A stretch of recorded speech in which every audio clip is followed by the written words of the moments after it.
The first week, we spent some time talking about what is an argument and how an argument is formed with premises and a conclusion, how there's, one conclusion and multiple premises, things like that. This module, we're focused on differentiating types of arguments. There's two main types of arguments, and they really have to do with the likelihood or the certainty that the conclusion follows from the premises.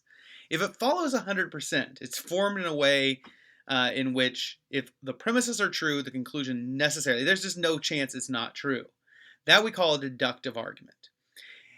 On the other hand, we have inductive arguments, which are arguments that basically are arguments from observation, things like that, that basically say, hey, if I observe this, and I observe that, and I observe this, and this, then it's likely going to be the case of some conclusion.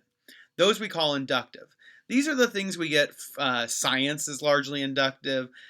Your experience is largely inductive. There's always exceptions that sometimes, even though what you see has happened, it may not be true. We've all been mistaken about things. You can have very strong inductive arguments, but that doesn't make them true.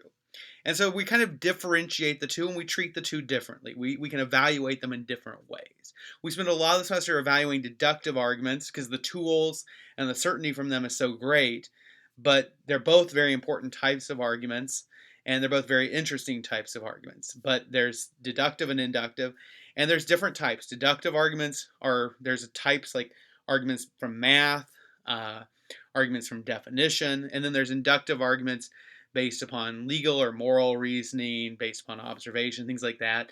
And so there's different types of arguments that are deductive versus inductive. They use different terminology and slightly different things. And so we kind of learn how to tell both of those apart, and we learn some types.